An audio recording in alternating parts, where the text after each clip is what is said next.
You wake from an afternoon nap.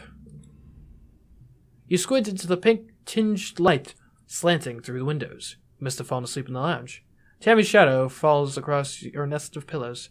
"Oh, I'm sorry, Solana," she says, giggling. "I didn't mean to wake you up. It's just so nice outside with pollen sparkling in the sunlight. I wanted to open the windows." You rub your eyes blearily. You're having the weirdest dream. Wait a minute! Why would you want to open the windows for the pollen? That's like the main reason I don't keep my windows open all the time during spring is because I don't want my house covered in pollen. Maybe this pollen's better, I don't know. Since you're awake, you should visit the cafeteria. Auntie Sedent is making a new kind of candy. She says it's made of cotton. Isn't that weird? I have to go tidy the crochet first, but I'll meet you there. Save some for me, okay? Tammy skips off towards the crochet, humming to herself. Yeah, let's get the free candy, why not? In the cafeteria, Auntie Sedent is cheerfully handing out masses of pink candy, puffy and soft like clouds. "Oh, Solana," she says, handing you a wand with some candy spun around the end. "Here, try some of this. We used to have it on Earth." You pull off a piece and give it a taste. It's so sweet at first that your mouth puckers. You've never tasted anything so sweet and so real. It's not at all like the soy sweets that the kitchen nanoprinter can make. It melts in your mouth, leaving a gritty residue on your tongue. You wait until everyone is gone, but Tammy never shows up. You look down at the cotton candy in your hands. It's wilted a little from the humidity, but it's kind of like her hair, you think. Pale, pink, it's so soft.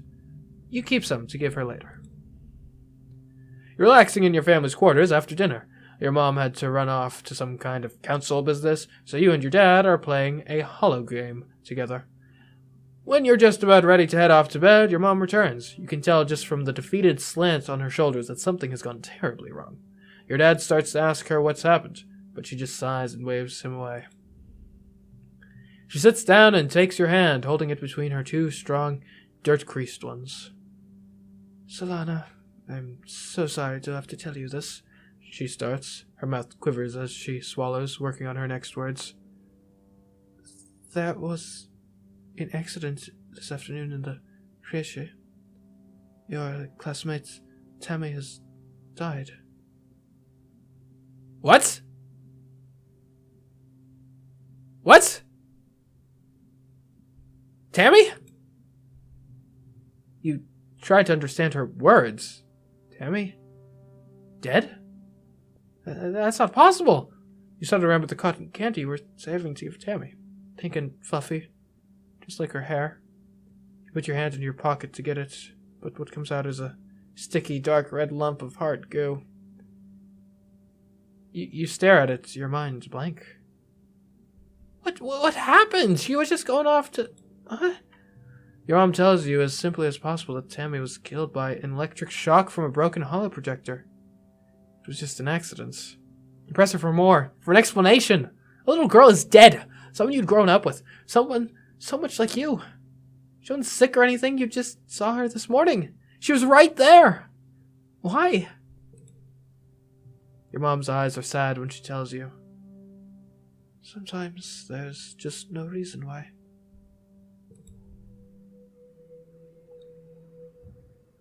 Well then.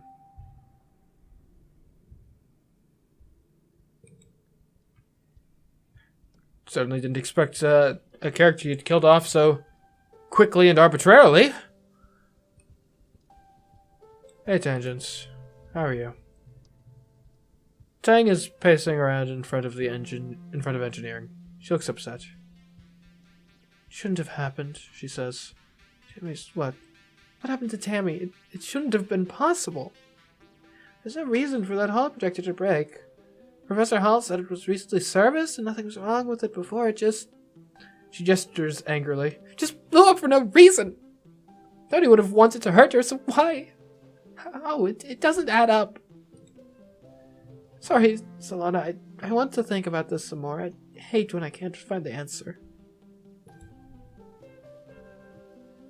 Indeed. Tangents. Hey, Anemone, don't go down on me, alright?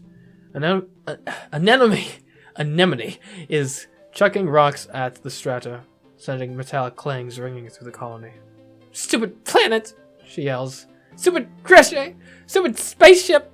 She bends down to pick up another rock, but instead just sobs and braces her hand on her knees. Stupid everything! Why'd you have to die?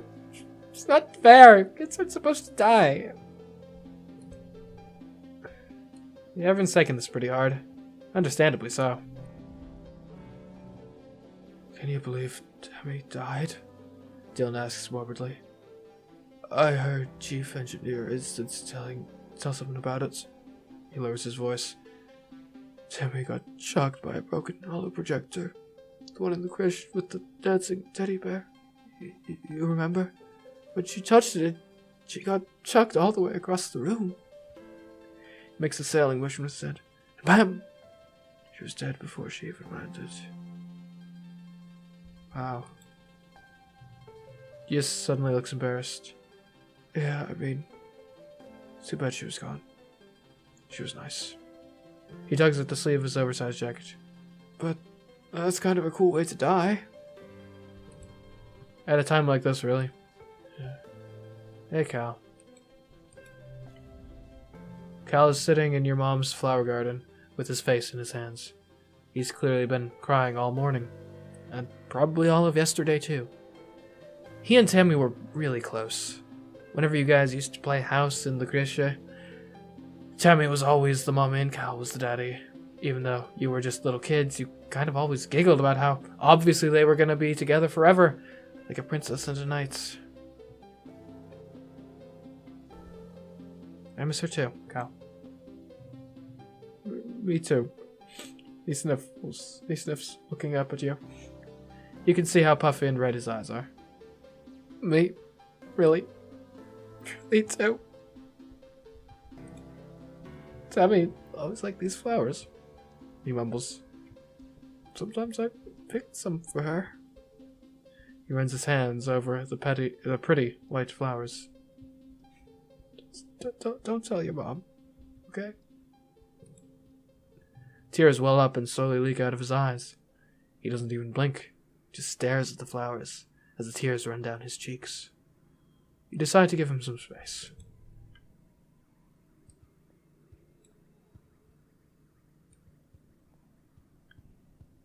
Hey, Mars. Mars is staring into space, looking somber. She doesn't even notice as you come up beside her, and rarely reacts when you say hello. I'm thinking about Tammy, she says quietly. She used to sit down the hill there, in that spot in the sun. Every morning she'd just sit there for hours in the sun, doing nothing, just being happy. You stare down the hill to the spot near the entrance to the quarters. You can imagine her there, working on some little craft project, humming to herself. She was so nice to everybody. And now she's dead, Mars says, making a face. How is that fair? Of all the people. How come it had to be my friend? You don't have an answer. You'd never heard Mars call Tammy her friend before, but of course she was. Tammy was everyone's scared little sister, even though she was older than most of you. Is this like a random... We found a red Xeno egg. I'm not sure what we can do with that, but I guess I'm happy to have it. Okay. Well, I guess. Let's go to the garrison. We'll play some sports ball. Maybe it'll help take some of the thoughts off the tragic circumstances. Oh, Tammy. Let's see. Is 012? Would this give us a straight? 012? Yeah, that gives us a straight. And then we can put an... Okay, here. Here's what we want. We'll put a 1 here. Actually, wait. And a 1 here. There we go. We won!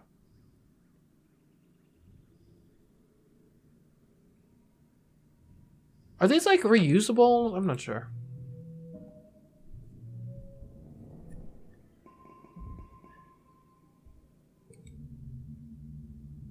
The colony is going to hold a funeral for Tammy. Do you want to attend? If you don't feel up to it, you could just skip it and take the month off instead. Or you could get back to work. Of course I'll attend. Tammy who? That is so heartless. Well, we'll attend. The colonists gather in the recycling room. Bringing organics down here to be recycled here is one of your chores. But you've only come here for a funeral twice. Both times the colonists had passed away from natural causes during the 20-year-long journey from Earth. This is the first time there's been a funeral on Vertumna. The first time for someone you actually knew. The mouth of the organics recycler has been polished and a wreath of yellow flowers placed over the opening. Inside you can see a shrouded figure. Tammy's small, fragile body. Tammy's dad, Uncle Tannen, is here as well as your parents and Auntie Sedent. And the rest of the council. Cal is here with his mom and her partners, already crying in their arms. The room is packed with people, and the feeling of grief is so thick you can taste it in your mouth. Governor Udicott stands before the assembled crowd. There are no words to ease the pain we feel today. Oh, she begins solemnly. There is only the sad company of those of us left behind to share the burden of that grief. Tammy was our child, she continues, one of the first humans to be born in space, and the first to die on an alien planet. In her short life, she exemplified the very arc of human accomplishments, bending hopefully towards life beyond our humble Earth. She is the first of us who can truly call Vertumna home. Her passing was as senseless as it was sudden. Losses like this are impossible to hold within oneself. A painful reminder that life is impossibly precarious, or precious rather, and fragile. But they also remind us, as always, that as a community, we are capable of great strength. Udicott closes the door to the recycler. You hear Uncle Tannen sob over the hum of the particle disintegrators beginning their work. As a community, we remember Tammy. As a community, we return her body to the soil that nourishes us. In this way, Tammy, our child from the stars, will never truly be lost to us. The ceremony is adjourned, but a few people stay back to console Uncle Tannen as he keeps vigil over the recycler. Cal and Uncle Tannen hold each other and weep openly. Your mom stays behind to receive Tammy's remains. As the head of geoponics, she'll be responsible for adding them to the colony's precious supply of brown soil from Earth. Your dad accompanies you out of the recycling room. He clears his throat. I want you to know that you don't need to be okay, he says, clasping his warm hand on your shoulder.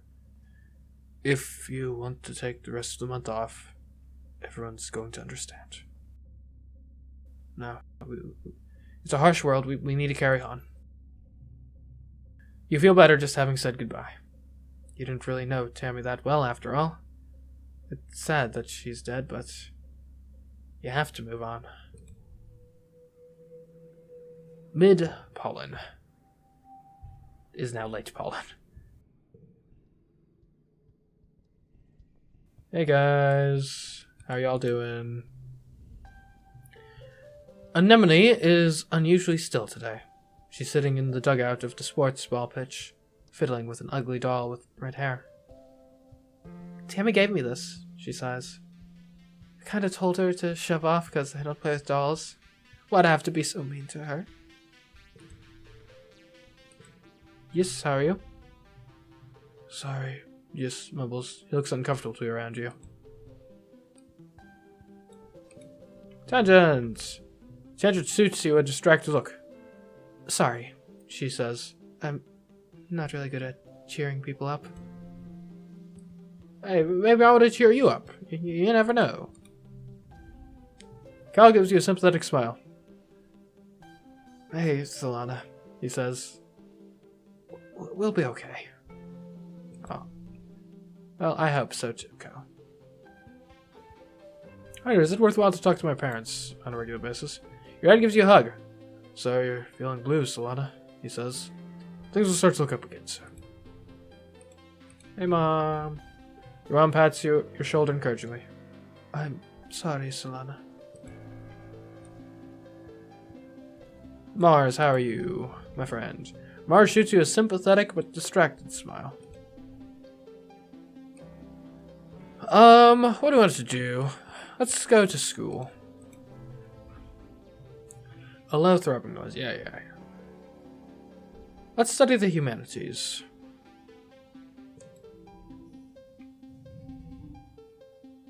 Okay, creativity.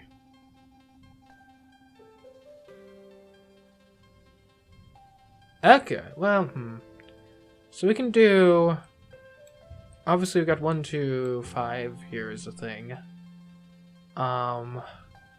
We can, like, double up on the ones. That gets us to our goal.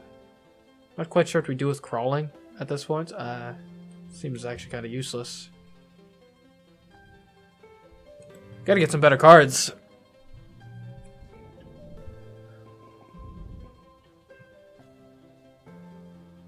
Where are my kudos? Is this kudos? What is the kudos tracker? That's kudos. Early dust.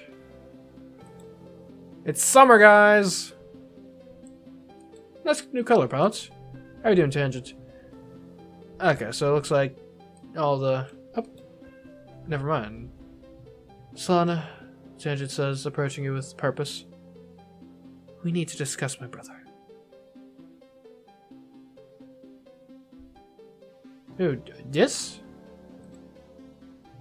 Yes, she says impatiently. I need you to figure out where he's been disappearing ever since we landed.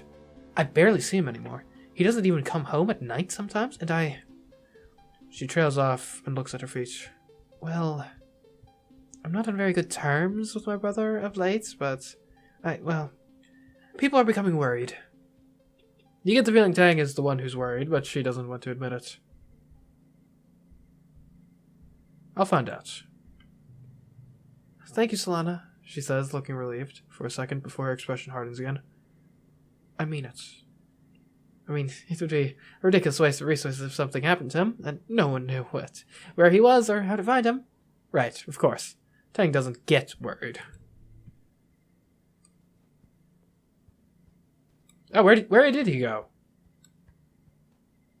Oh, there he is. Okay, this was the easiest mission of all time. You told us that his sister Tangent wants to know where he's been disappearing off to. His eyes flit briefly to yours, then he stares vaguely off towards the engineering wing where his sister is reading on her hollow palm between classes. He doesn't say anything. You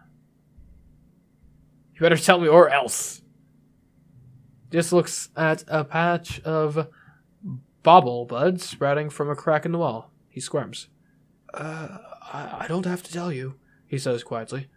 Just leave me alone.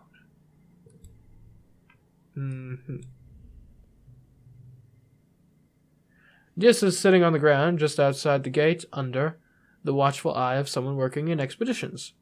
We're just as stuck here as we're on the ship, he mumbles, but he doesn't say anything else after that. Does this interest you? I don't want to give him my stuff. Never mind. Get out of here. Hey, Dad. How are you? Your dad is watching your mom work. You can practically hit the heart in his eyes. Your mom's an incredible lady, he says dreamily. True love's hurtling yourself into space with someone and hoping for the best for your children. Ew, Dad. Gross. Okay.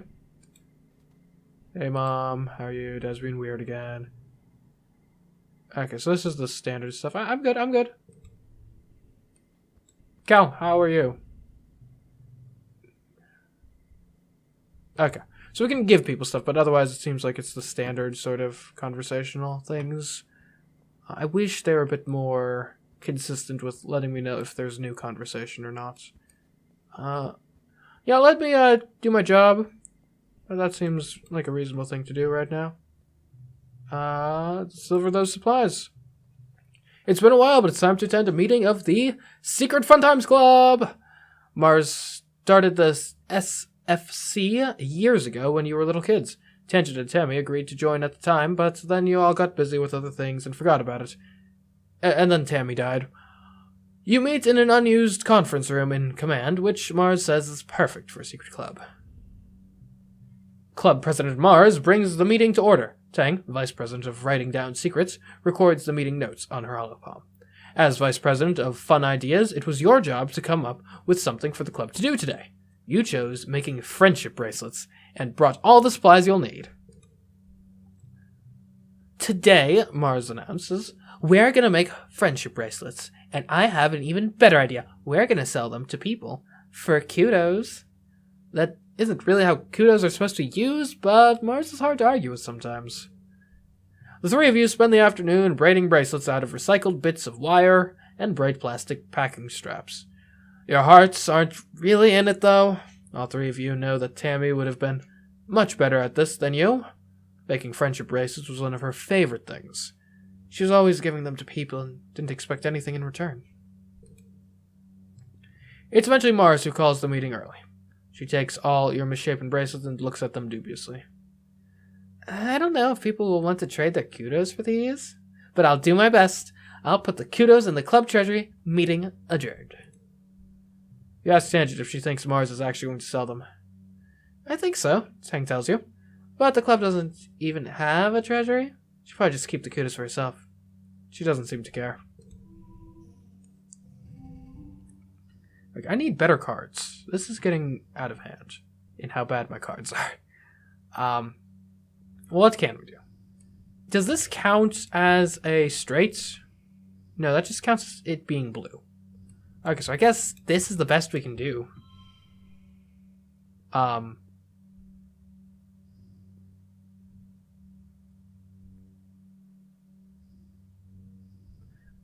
think we just gotta push through. I think this is the best that can happen.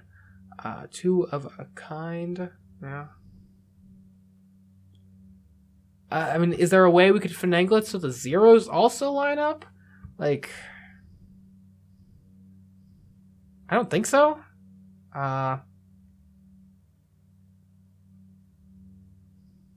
Here. One argument, though, is would this be better? Because now we've got a straight. Okay. And then we switch these around, and there we go. Okay. We did it.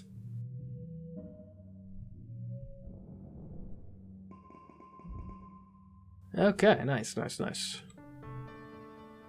It's time for Vertumnalia.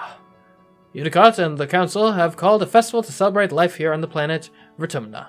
Everyone gathers in the colony square to hear Governor Udicott's speech. In Earth's history, Udicott begins and then clears her throat and waits for everyone to quiet down. Ahem! In Earth's history, Vertumna was known as the god of seasons, change, gardens, and fruits. It's no coincidence that our forebears of the Vertumna project chose to take on such an auspicious name in the hopes of seeding future, bountiful seasons of humanity. We will continue this tradition of Vertumnalia, a midsummer festival to celebrate our Vertumna, this lush planet upon which we find ourselves today. We'll clap, we'll be respectful. Everyone cheers and applauds. The members of the council all get up on stage, one at a time, to give their own short speeches. Governor Udicott announces each one. Governor Udicott Command, Chief Administrator, it's a bunch of names. When it's your mother, Flula's turn, she announces that tonight you'll be eating some of the very first crops grown from Vertumnan soil. Your eyes go to the feast table. Aboard the Stratosphere, it would have been mostly soy-based food from the nanoprinters, spiced up with what precious fruits and vegetables could be grown in the small growing bays. This year, the earth plants look even less robust than usual, but they're supplemented by some vertumnant plants you've come to appreciate. Juicy watato pods and bobber fruits and slabs of edible fungi. Udigot takes the stage after everyone on the council has said their piece. What is a festival without festivities, she asks. Professor Hal and Security Chief Ritt have organized a 3-part competition for the kids. Good luck, children. Which one do you join? Well, not really great at wrestling or science, so I guess we'll do the talent show. Yeah. It's an all singing, all dancing, all talent extravaganza. The entire colony gathers to watch the show after dinner. First up, Gis plods up to the front of the stage as a pop song starts to play. He just stands there deadpan, staring into space with his arms at his sides, while the singer belts out the first verse. Then, as the chorus comes in, he suddenly springs to life, dancing and lip-syncing to the lyrics, frantically waving his arms and grinning maniacally. Then collapses back to standing still once the chorus is over. It's hilarious, but you aren't sure you're supposed to be laughing. He only knows the chorus. Oh, poor Dis. Next, Mars performs a choreographed dance routine to an old Earth song by an AI idol. She has light-emitting balls at the end of her hair, which she swings around everywhere in the dim light, while controlling a small floating ball drone who dances with her. It's total overkill, but it is impressive. Your turn. What do you do? Okay. They're all creativity challenges. Hard. They're all hard creative. Let's do a comedy a comedy routine. 47? Oh, I get 3 rounds. Okay. Story challenges have 3 rounds instead of 1. After every round, you'll keep the cards you didn't play and unlock an extra slot to play them in. Losing isn't always a bad thing in story challenges. Okay.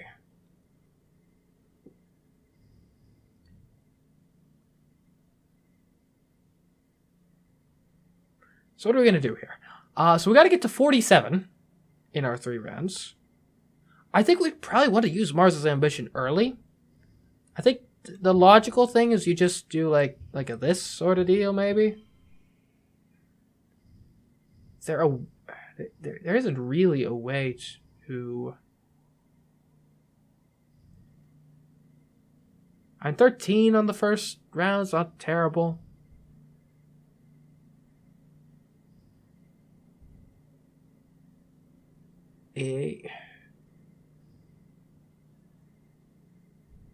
Okay, let's go to the next round, sure. Ouch.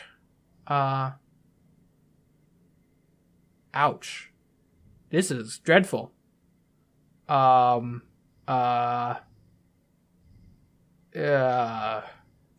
this is something. I guess we're gonna get loads of zeros in a row. There, look. 4 zeros. Take that.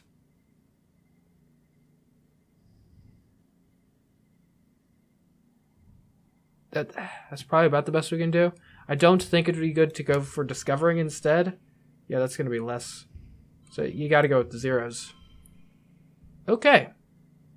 Okay. Okay, we got 0, 1, 2.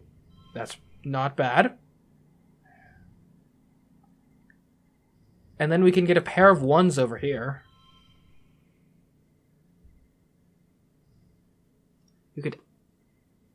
Okay.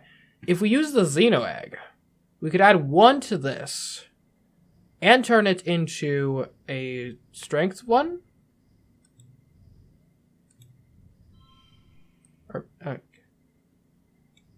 So, okay, hold on. If I have this here and then I do this, now it's 2. We still can't win. But we could use the Sun Medallion, maybe. But actually, I think that's just always working. How much stress? I don't think there's any... Oh, wait a minute. Hold on. So if we change this to be on this side, right? And then we put the 2 over here and the 1 right here. Now we get a pair. And we still are nowhere near actually being able to do this. Drat. We need better cards. These zeros are not up to snuff.